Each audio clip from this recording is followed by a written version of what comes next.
بسم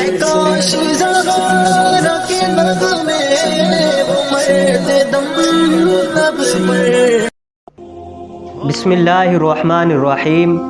سنن ابی داؤد کی حدیث پاک میں ہے کہ حضرت سیدتنا ام خلاد رضی اللہ تعالی عنہ کا بیٹا جنگ میں شہید ہو گیا، تو آپ رضی اللہ تعالی عنہ اپنے اس بیٹے کی معلومات لینے کے لیے چہرے پر نقاب ڈال کر با پردہ ہو کر بارگاہ رسالت میں حاضر ہوئیں، تو اس پر کسی شخص نے حیرت سے کہا کہ اس وقت بھی آپ نے چہرے پر نقاب ڈال رکھا ہے؟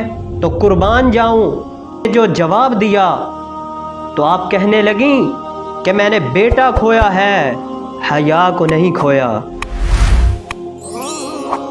یہ حدیث پاک ہے سنن ابی داؤد کی۔ اللہ عز و جل کی ان پر رحمت ہو اور ان کے صدقے اللہ عز و جل ہم سب کی مغفرت کاملہ فرمائے۔ دیکھا آپ نے کہ بیٹا شہید ہو جانے کے باوجود بھی سیدتنا حضرت ام خلاد رضی اللہ تعالی عنہ آپ نے پردے کو برقرار رکھا، نقاب کر کے گئی، حالانکہ بارگاہ رسالت تھی، پھر بھی آپ با پردہ ہو کر گئی۔ حق بات یہ ہے کہ دل میں خوف خدا اور احکام شریعت پر عمل کرنے کا جذبہ ہو تو ہر مشکل سے مشکل کام بھی آسان لگتا ہے، اور جو شخص نفس کی حیلہ سازیوں پر آ جائے تو اس شخص کے لیے آسان سے آسان کام بھی مشکل ہو کر رہ جاتا ہے۔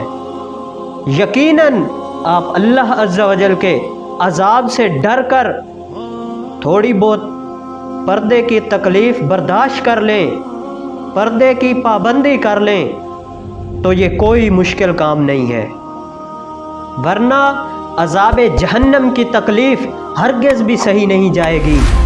اگر کوئی شخص اللہ عز و جل کے احکام پر عمل کرنے کا عزم مصمم کر لے، بے شک اللہ عز و جل اس کے لیے آسانیاں پیدا فرما دے گا۔